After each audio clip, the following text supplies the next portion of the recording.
memberikan pelayanan dengan jaminan 100% terbit dengan LOA hanya dalam 5 hari untuk jurnal nasional terakreditasi Sinta 5. Bahkan nih sampai juga ke jurnal internasional terindeks EBSCO dan Copernicus. Hampir sama dengan publikasi Indonesia. Ternyata. Halo semuanya, selamat datang kembali di Dunia Scopus. Di video sebelumnya nih, kita sudah membahas mengenai mengapa pentingnya publikasi di jurnal terindeks Scopus dan mengapa itu bisa meningkatkan kredibilitas dari riset kita. Tapi bagaimana sih cara agar kita tidak salah pilih jurnal? Hari ini kita akan bahas step by step cara ngecek jurnal Scopus biar aman dari jurnal predator, jurnal discontinue, dan jurnal cloning atau mirroring. Jadi buat yang lagi cari jurnal untuk publikasi, yuk tonton video ini sampai habis.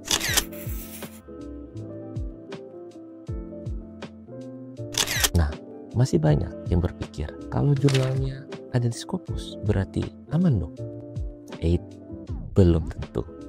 Faktanya bahwa ada jurnal yang dulunya terindeks Scopus tapi sekarang sudah dihapus. Nah, untuk tipe jurnal ini kita sebut sebagai jurnal yang sudah discontinue. Kemudian ada jurnal palsu yang menyamar sebagai jurnal asli. Nah, untuk jurnal-jurnal yang tipe ini kita bisa kategorikan sebagai jurnal hijack atau jurnal cloning atau jurnal mirroring. Dan ada jurnal yang hanya memikirkan uang dan jurnal ini kategori jurnal predator yang ternyata bisa menyelinap ke dalam Scopus, lalu dampaknya kena ban. Dan yang sudah mempublikasikan di jurnal tersebut bisa dipastikan rugi. Nah, ada contoh nyata. Mungkin kita mulai dulu dari jurnal hijack, yaitu Community Practitioner. Jurnal ini awal jurnal yang memang diindeks oleh Scopus dan jurnal ini berasal dari Inggris. Namun setelah dibajak, jurnal ini tetap diindeks oleh Scopus sampai 900 artikel. Bayangkan coba, penasaran untuk kasus ini seperti apa dan bagaimana untuk kasus jurnal-jurnal yang lainnya? Simak video ini sampai habis.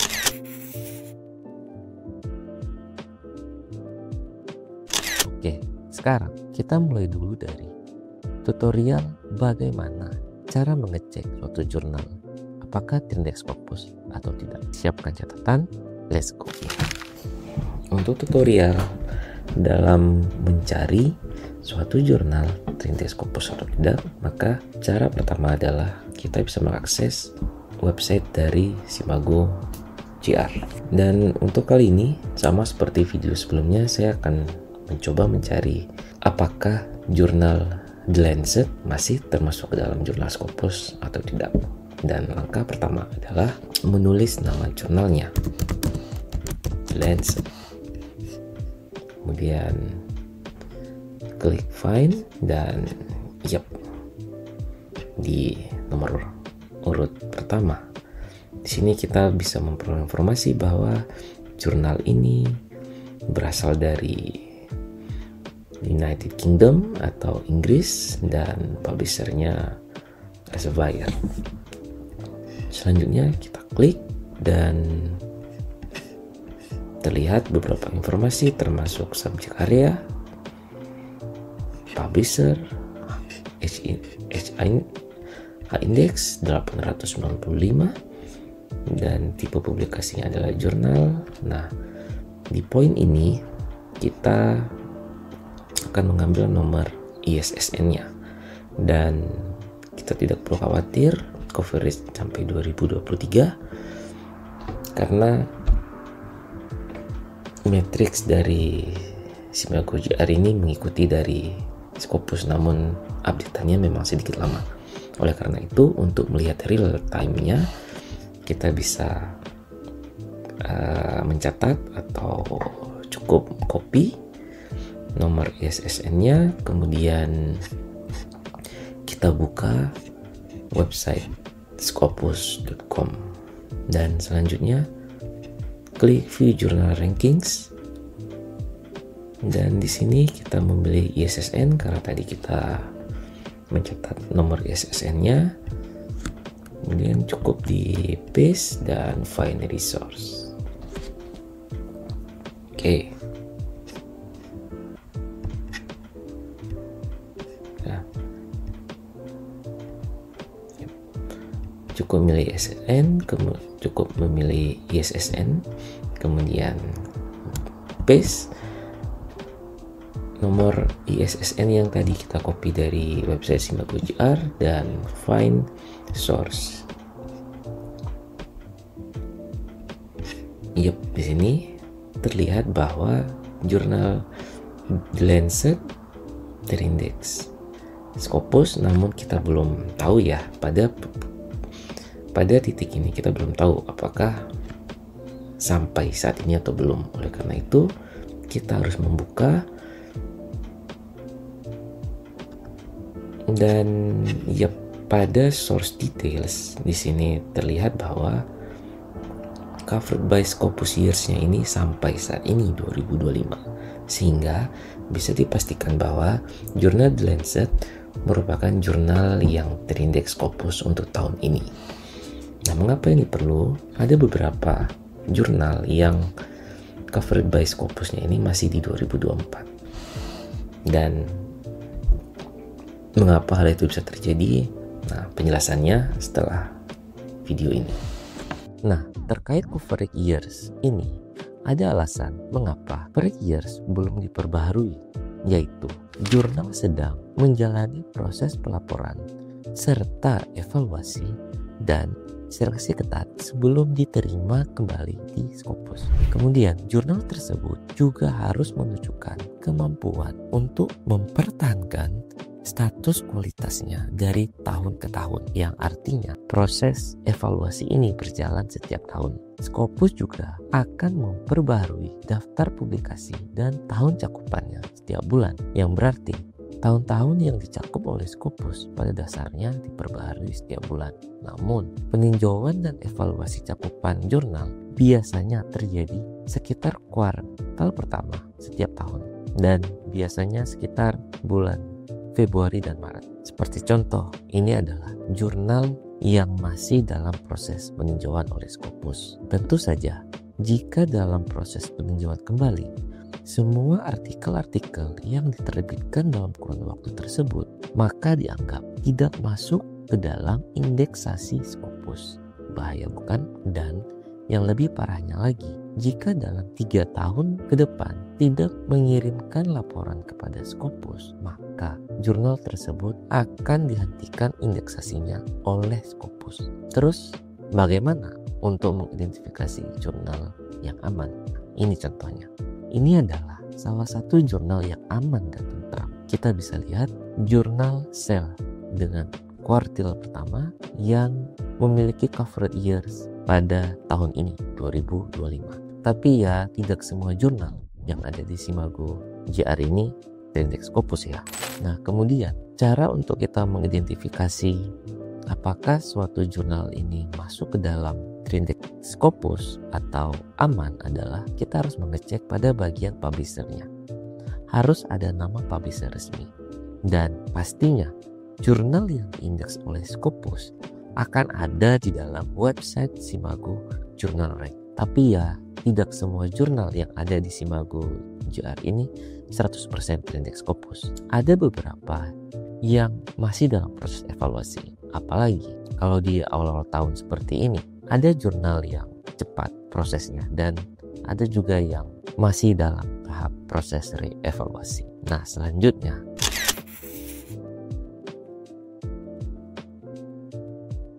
pastikan jurnal tidak discontinue. Kalau pengecekan ini sebenarnya sejalan dengan langkah satu tadi, yaitu pengecekan Scopus. Untuk jurnal-jurnal discontinue atau tidak dilanjutkan indeksasi oleh Scopus ini dikarenakan jurnal tersebut tidak melakukan pelaporan dalam kurun waktu 3 tahun dan memang kualitas jurnalnya tidak sesuai lagi dengan standar yang telah ditetapkan oleh Scopus, sehingga tidak mungkin hasil penelitian abal-abal bisa diterima di jurnal Scopus yang baik. Jadi, bagaimana cara mengetahui jurnal Scopus yang masih terindeks atau sudah discontinue? Gampang banget. Nah, apakah suatu jurnal tersebut masuk ke dalam list discontinue Scopus? Caranya gampang banget. Kalian bisa akses website scopus.com, kemudian di bagian kiri di Scopus Content ada Scopus Source List, Book Title List, dan Scopus Discontinued Source List. Nah, kita bisa memilih apakah mengklik pada Scopus Source List karena akan memperoleh informasi book dan discontinue, atau bisa langsung ke discontinue. Dan untuk saat ini saya akan langsung ke Scopus Discontinue Source List dan kita klik bagian ini karena di sini include di Scopus Discontinue. Karena di sini include discontinue untuk daftar-daftar dari jurnal Scopus, dan kita download. Oke, nah ini merupakan file Excel yang tadi saya download dari website Scopus. Di informasi sheet di sini kita bisa melihat jurnal terindeks Scopus per Januari 2025. Kalau di title-nya tercantum bahwa update terakhir pada Januari 2025. Di sini kita bisa melihat berbagai macam informasi, apakah open access atau tidak, kemudian tipenya apakah jurnal, apakah book, kemudian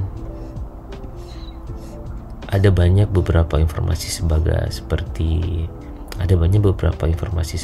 nama publishernya juga muncul di sini. Nah, bagaimana untuk yang discontinue? Maka kita bisa lihat pada sheet discontinue title per Januari 2020. Pada sheet discontinue title per Januari 2025. Nah, di sini ada banyak informasi terkait jurnal-jurnal yang discontinue beserta alasan untuk melakukan evaluasi ulang. Dan ya, sebelum melakukan publikasi, silakan dicek terlebih dahulu apakah jurnal target Bapak Ibu masuk ke dalam list discontinue atau tidak. Karena biasanya ketika muncul pada daftar ini, maka di website Scopus saat kita mengecek menggunakan nomor ISSN, maka akan muncul juga seperti contoh-contoh yang telah ditampilkan pada video ini. Kalau jurnal yang sudah discontinue, lebih baik cari jurnal lain yang masih aktif.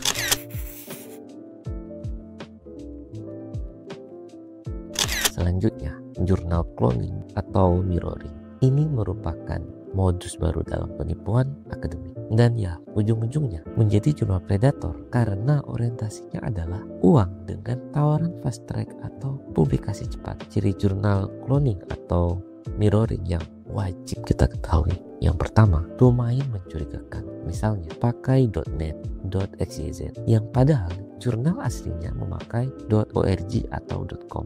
Yang kedua, email kontak tidak resmi, biasanya pakai domain @gmail atau @yahoo dan sebagainya. Dan yang ketiga, tidak adanya di situs penerbit asli. Contoh kasus, jurnal Community Practitioner yang versi bajakan ini, website palsunya telah berhasil mengindeks hampir 900 artikel di Scopus. Bayangkan coba bagaimana. Nah, awal mulanya jurnal ini merupakan jurnal yang berhasil dibaca, yang artinya berhasil menembus Scopus, salah satu basis data akademis terkemuka di dunia. Dan kasus pembajakan ini telah dilaporkan pada tanggal 7 Juli 2023 melalui akun X. Meskipun telah ada pengungkapan pada kasus ini, namun tim editorial jurnal tetap tidak responsif, mengabaikan untuk mengeluarkan peringatan apapun kepada penulis tentang tiruan yang menipu tersebut. Sehingga pada Desember 2023, Scopus lah yang mengambil tindakan dengan cara menghapus tautan ke beranda publikasi tersebut sebagai upaya untuk memerangi pembajakan. Sementara itu, community practitioner yang asli adalah jurnal yang berbasis subscribe yang berfokus pada dunia kedokteran dan keperawatan. Nah, yang anehnya pada jurnal yang telah dibajak ini, mereka secara keliru mengklaim bahwa jurnal tersebut telah menjadi publikasi open access sejak Januari 2020 dan menawarkan subscribe untuk edisi sebelumnya dengan menghubungi editor. Kemudian jurnal ini juga menginformasikan bahwa memiliki kemampuan untuk menerbitkan artikel di semua bidang penelitian atau yang kita kenal dengan multidisiplin, dan ini merupakan suatu penyimpangan yang mencolok dari cakupan jurnal yang asli. Selanjutnya, laporan-laporan mengenai jurnal Scopus ini telah mengungkapkan bahwa lebih dari 880 artikel tidak autentik dalam kurun waktu pada tahun 2020 sampai 2024 yang berasal dari negara-negara termasuk India, Irak, Malaysia, Arab Saudi, dan bahkan ada negara kita, Indonesia. Bagaimana sih cara identifikasi terkait masalah ini? Cara gampangnya adalah dari doi-nya. Biasanya pada jurnal-jurnal hasil pembajakan seperti ini, doi-nya pasti disalin. Seperti contoh, mari amati pada gambar berikut. Pada judul jurnal tercantum community practitioner.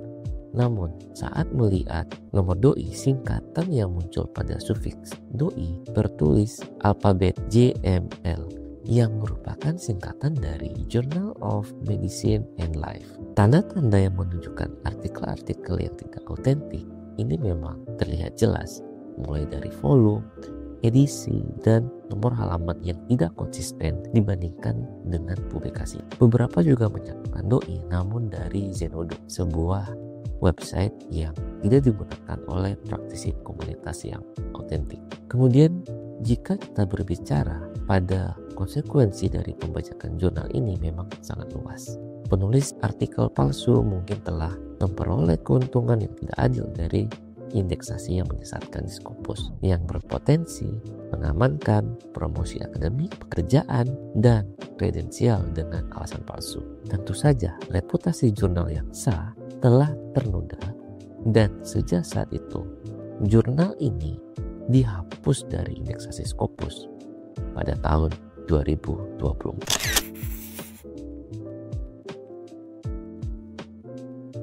Kita lihat beberapa contoh jurnal predator yang sempat masuk Scopus.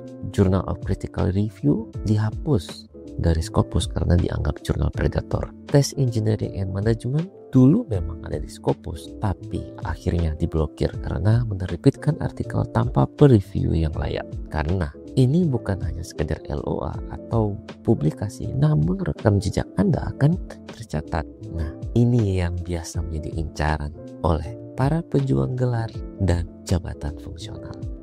Hati-hati, karena ini menjadi bom waktu terhadap integritas akademik Anda. Ini bukan sekedar LOA atau publikasi, namun rekam jejak akademik Anda. Berdasarkan informasi resmi dari Scopus, proses per-review untuk suatu jurnal yang diindeks Scopus biasanya memakan waktu berbulan-bulan. Itu rata-rata berkisar antara 2-6 bulan tergantung pada kebijakan khusus jurnal dan bidang penelitian. Dengan beberapa kasus berpotensi memakan waktu hingga 1 tahun. Ini termasuk peninjauan awal, revisi, dan keputusan akhir editorial. Nah, ini dia. Jika ada yang menjanjikan fast track dengan jumlah uang atau LOA dalam beberapa hari, bahkan minggu, maka bisa dipastikan bahwa jurnal itu berpotensi predator. Ternyata nih, jurnal berpredikat predator ini tidak hanya menyasar Scopus. Sarang jurnal predator ini ada di jurnal-jurnal internasional, bahkan jurnal nasional terakreditasi. Penasaran? Ini contohnya untuk jurnal internasional predator, yaitu Pharmacognosy Review. Nah, jurnal ini ketika diperiksa di website Bells List tersebut masuk dalam daftar jurnal yang berpotensi predator. Pertanyaannya, terus bagaimana cara menghindari jurnal predator? Kuncinya yang pertama, cek doi di Crossref. Karena apa? Jurnal predator sering tidak memiliki doi resmi, dan doi resmi hanya dari website doi, bukan dari Zenodo. Sehingga jika doi yang dicek dalam website doi.org tidak muncul, maka bisa dipastikan jurnal tersebut adalah jurnal predator. Kemudian cek di website Bells List. Nah, ini seperti contoh yang jurnal farmakologi review tadi. Dan ini yang bikin sedikit shock nih, ada loh jurnal Indonesia yang masuk ke dalam list ini. Ya walau hanya Sinta 4, tapi ini menjadi tamparan keras bagi dunia pendidikan kita yang sedang menuju Indonesia Emas. So, yuk berbenah mulai dari sekarang. Nah, tips selanjutnya, perhatikan waktu per review. Mengapa? Kalau jurnal yang menjanjikan publikasi dalam kurun waktu tertentu seperti beberapa hari, itu mencurigakan. Namun ya, ini nih yang biasanya sangat dilirik, sangat diincar dan dicari-cari oleh para pejuang gelar, terutama untuk mahasiswa pasca sarjana dan bahkan pejuang-pejuang jabatan nasional. Parahnya lagi nih, banyak pendamping-pendamping publikasi di Indonesia yang menawarkan jasa dengan proses yang secepat kilat untuk memperoleh LOA.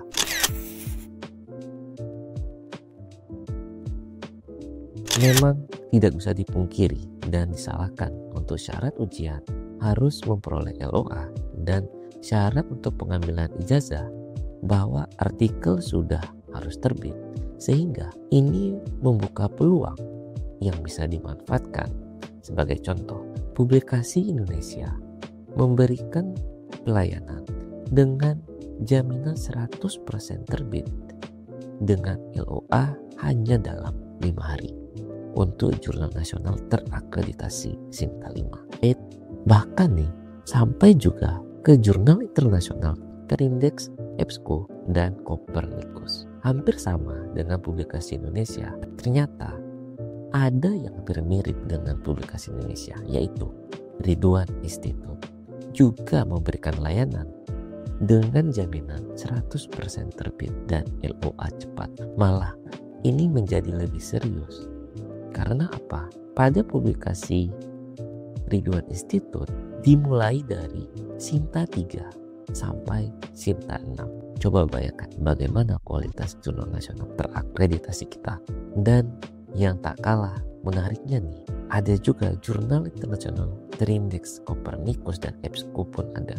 Ya bisa dibilang ini layanan yang serupa. Yang satu publikasi Indonesia hanya menawarkan Sinta 5, namun untuk Ridwan Institute lengkap dari Sinta 3 sampai Sinta 6, kecuali Sinta 1 dan Sinta 2. Mungkin pertanyaannya, kok mereka bisa pastikan LOA cepat hanya dalam 5 hari? Jawabannya ada 2. Mereka pemilik jurnal atau jurnal tersebut di bawah kendali mereka. Nah, setelah penelusuran lebih lanjut, lebih gawatnya lagi, proses untuk memperoleh LOA didapat sebelum tahapan per-review selesai. Coba nih kita cek, perhatikan alur publikasi yang tercantum di websitenya Ridwan Institute. Sekilas memang tidak ada yang aneh, namun keanehan didapat saat bagaimana memperoleh LOA.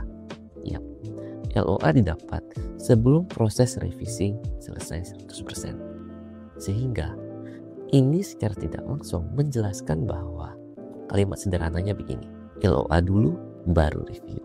Dan jelas ini adalah praktik yang tidak baik, sehingga dapat dikategorikan predator jurnal dan predator publisher. Oke, ini baru masuk yang lebih serius. Penelusuran lebih jauh, saya menemukan satu artikel yang mention Ridwan Institute sebagai publisher dari artikel yang diterbitkan oleh jurnal Syntax Transformation. Pertanyaan besarnya, apakah Ridwan Institute pemilik jurnal ini atau sebagai mitra? Silakan tulis komentar kalian. Sekilas terlihat biasa memang, namun saat rasa penasaran saya muncul, saya mencoba melihat jurnal ini dan hasilnya sangat menyayat hati. Saya coba melihat artikel-artikel yang pernah dipublikasi secara acak. Saya ambil tahun 2023 dan 2024. Hasilnya apa? Ketika saya memeriksa pada tahun 2023, saya tidak menyangka bahwa semua artikel yang dipublikasikan oleh penulis dari Indonesia dengan bahasa Indonesia.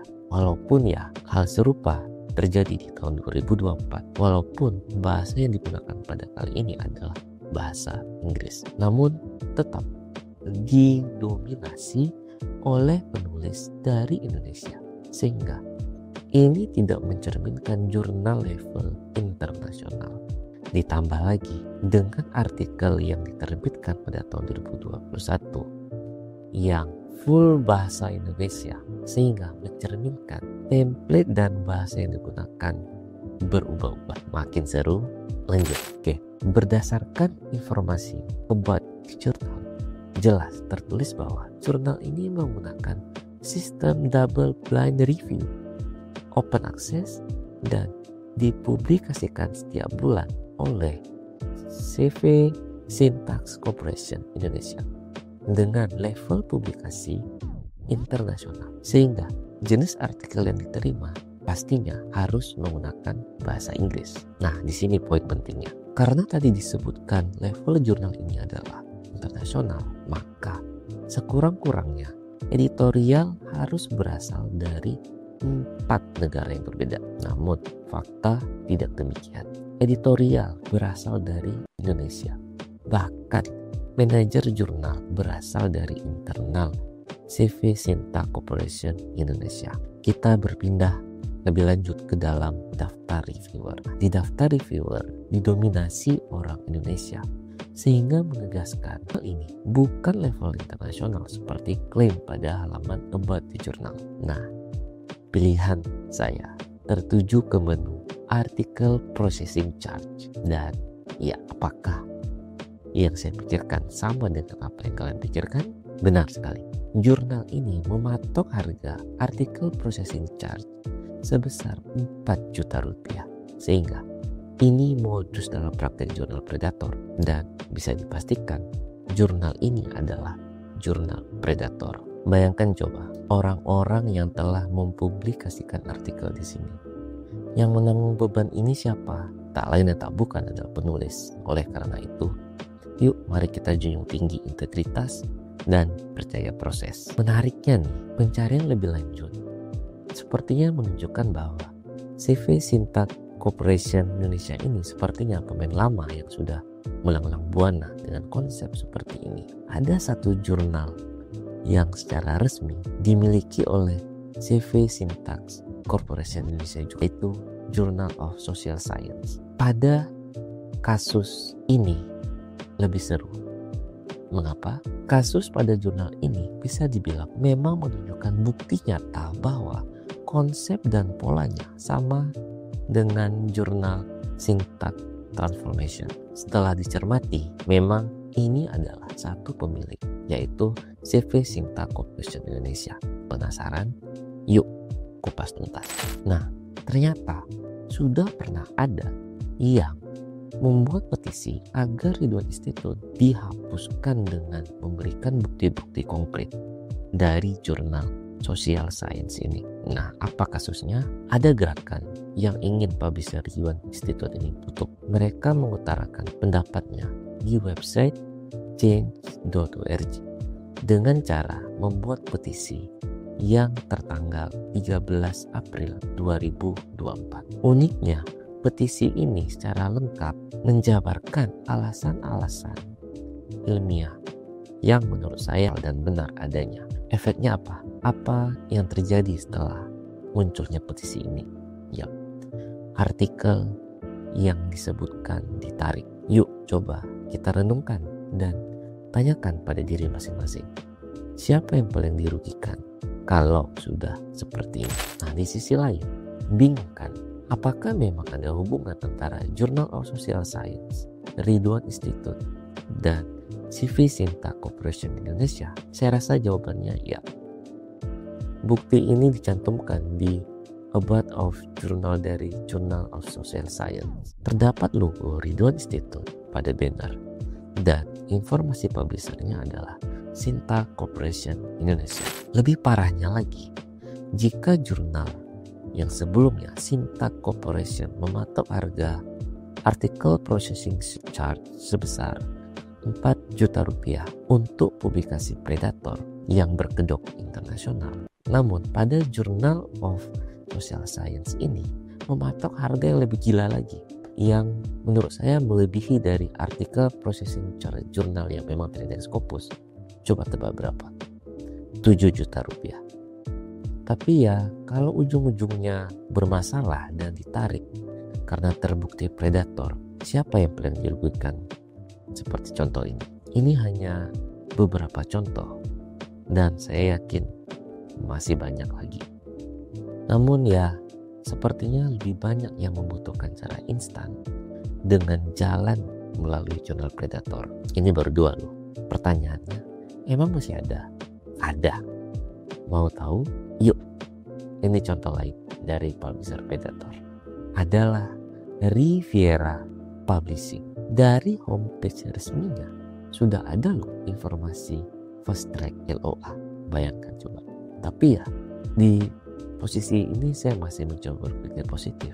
Kemudian ketika saya scroll ke bawah, saya menemukan informasi layanan. Mungkin sebagian dari kalian bertanya-tanya, memangnya apa yang salah dengan informasi tersebut? Nah, kata kuncinya adalah bisa menyesuaikan terbit LOA. Begini analisa sederhananya. Pada proses bereview jurnal terindeks Scopus, saat proses artikel mulai disubmit, memang kita bisa prediksi kira-kira proses editorial review mengenai penolakan dari editor atau yang dikenal sebagai pre-review reject atau dikirim ke reviewer untuk proses review. Dan kita asumsikan bahwa kualitas artikel bagus sehingga editor langsung mengirimkan artikel tersebut ke reviewer. Namun yang jadi masalah adalah ketika artikel dikirim ke reviewer, pada tahap ini kita tidak memperoleh informasi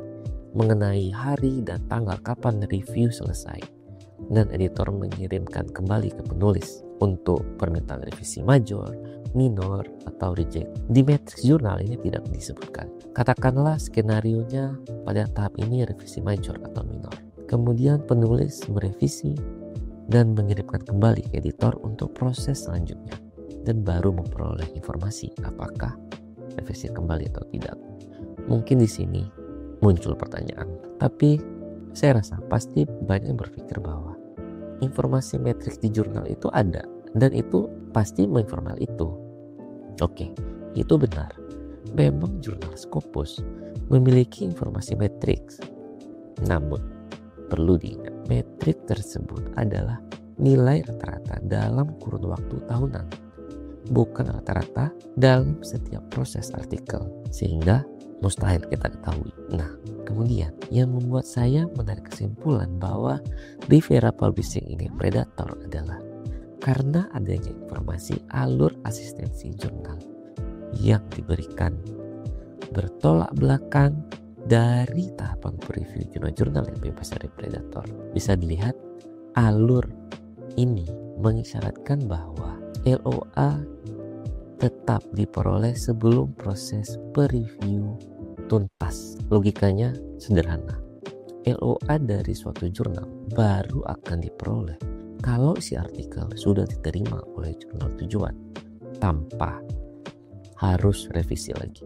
Kalaupun ada revisi, yaitu bukan revisi mengenai isi, namun pengecekan minor seperti typo penulisan, afiliasi, dan lain sebagainya. Dan pada revisi ini masuk pada tahapan gali proof, bukan preview. Sehingga pada website Riviera Publishing ini tertulis informasi bahwa hasil revisi dari tim kembali direview dan LOA dikeluarkan. Nah, coba aneh bukan?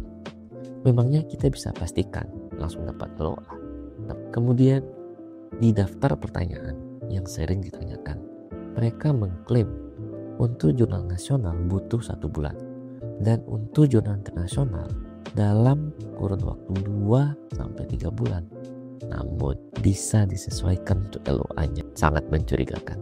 Ya, mirisnya lagi, publisher ini juga sebenarnya sama seperti Ridwan Institute. Nah, mungkin pertanyaannya, apakah publisher berbadan hukum seperti ini digunakan sebagai pengalihan isu agar kedok predator tidak tercium? Ini sangat menyayat hati.